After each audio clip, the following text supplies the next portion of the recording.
The Cajun Heartland State Fair is the staple of the community for the past 28 years, and a lot of people are drawn to the roller coasters, the flashy rides, the fast ones, but personally my favorite, obviously the Ferris wheel. Rain definitely not an issue for Cajun Nation. That's what shrimp boots are for, right? And I caught up with a group of Cajuns fans whose name you've probably heard before. Section A has been out here tailgating since 9 a.m. Lafayette has seen its share of violence, with the homicide rate doubling in the last year. But tonight's Stop the Violence rally isn't just about raising awareness, it's also about reminding the community of the family and youth services available right here in their backyard. Recently there was an armored vehicle that rolled in, a lot of police gearing up in what appears to be military gear, people walking out here with assault rifles.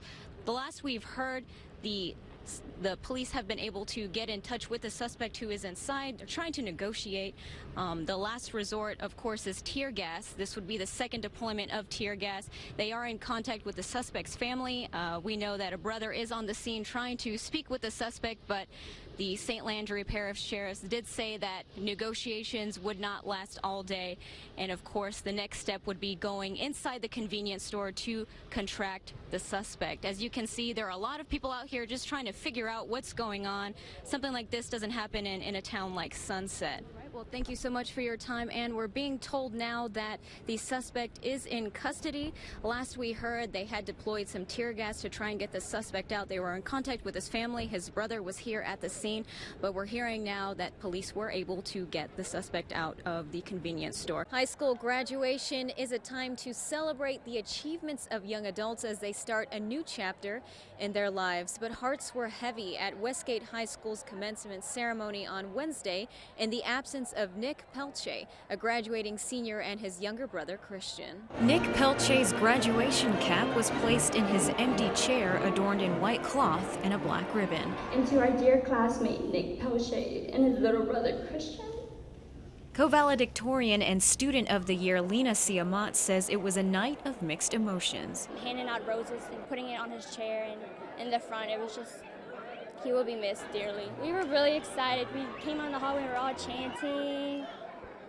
It's sad that he couldn't experience this with us, but he's always in our hearts. After 4 years as a Westgate Tiger, Nick wasn't there to turn the tassel on his graduation cap and celebrate the milestone with his classmates. He was witty and funny. He always laughed at my jokes. He was just a really caring guy, and to see the good, just bad things happen to good people, it's just really sad. Superintendent Dale Henderson says the tragic death of Nick and Christian is felt throughout the community. My first reaction was disbelief, and then it turned into incredible sadness, because you just never want to hear two young people with such bright futures, and in a moment that was taken away. Nick was an honor graduate and an academic scholar. In Iberia Parish, Lydia Magallanes for KLFY News 10. 24-year-old Melanie Jankauer's dream of becoming a Ragin' Cajun cheerleader came true this basketball season. The squad welcomed her with open arms as part of the Learning is for Everyone program at the University of Louisiana at Lafayette. The LIFE program provides academic and social opportunities at the college level for young adults with special needs. Graduate assistant coach Courtney Begno says Melanie is always smiling. No matter how the game's going, no matter how tired she is, she always has that big Ragin' Cajun smile. Having her on the team brings so much joy to us. She's always spirited, always smiling. Sometimes she does a better job than us. She definitely has a lot of life and spirit that she's brought to us. Melanie's mother, Laura, is a diehard Cajuns fan and is absolutely tickled to see her daughter sporting vermilion and white. It just thrills me to death, especially, a child with special needs, to be so embraced by the community and by the cheer squad. I mean, they just have taken her by the hand, and she feels like she is a center of attention, and I kind of think she is. Melanie practices with the squad and knows every dance and cheer. Her favorite, a fight song, Cajun. But Melanie isn't done dreaming yet. She just started this fall, and she'll go for 4 years, and she wants to be a librarian.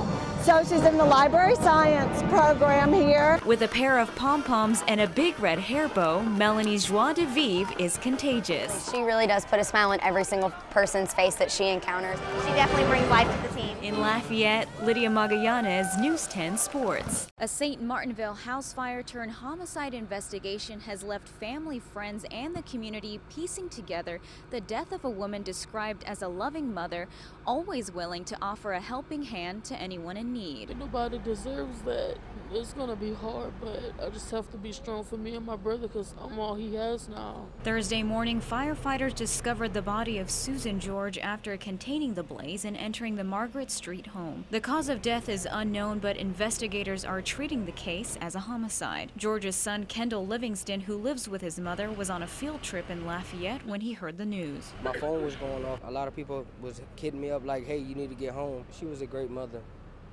Whatever I needed, whatever my sister needed, she was there for us. George's daughter, Lacey Livingston, describes her mother as a hard worker. George was enrolled at South Louisiana Community College pursuing a sociology degree. Lacey has 2 jobs, a work ethic she says she learned from Mom. Until she was disabled, she worked all her life, medical field, post office for years. She always had that go-get attitude, and she would try to make things happen regardless of what it takes. So I kind of think I picked that up from her. Even things in my house, if it's not a certain way, it bothers me like it bothered her a lot. Lacey says one of her fondest memories of her mother is when she and Kendall went to Lake Charles to visit their older brother about 3 years ago. We went as a family and it was no drama. It was just good fun, and we went walk on the beach. That was my first time walking on the actual beach. St. Martinville Police and the state fire marshals will be working the case together.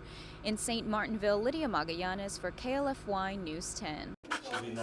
When 8-year-old Asia escaped from the backyard over the weekend, her owner, Opelousas City Council member Julius Alcindor, and his family were distraught. She ate through the hurricane fence. It was just like somebody was missing out of our family. Sisters Janelle and Courtly Leger found Asia and took her in until her family could be reached. And I found her on the church parking lot. I was walking to look for a job and she just appeared. Meanwhile, Asia felt right at home with her new friends. We better now. Play with her. She slept in the house. We thought she was a house dog all this time. We treated this dog like she was a queen. After meeting with the family, Alcindor noticed they could use a helping hand. And I wanted to give back. And in the position that I serve, not only in the school system, but also in the city, we need to do that more. Give to those who are in need. Then extended family and friends wanted to help too. Even Sergeant Jody White reached into his own pocket and surprised the family at the Opelousas Police Department toy drive. We'd like to say Merry Christmas.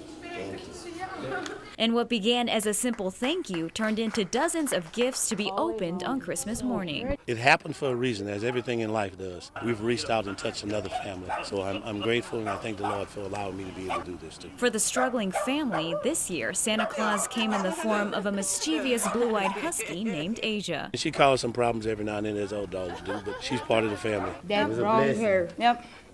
I say it's the Lord. In Opelousas, Lydia Magallanes for KLFY News 10. With the rain showers this morning, folks are probably wondering if Mother Nature has any more surprises for us as we continue to enjoy Easter. The city of Crowley is making an effort to deter violence and return a park on West 3rd Street to families in the community with Super Sundays. Shortly after midnight, a man shot an ex-girlfriend and her boyfriend, then shot himself. Game 2 was absolutely nuts for LSU baseball on Saturday night. If you stayed up late watching that, I know I did. The Tigers would come back from a 9-1 deficit to beat Arkansas 10-9 in extras after 5 hours of ball.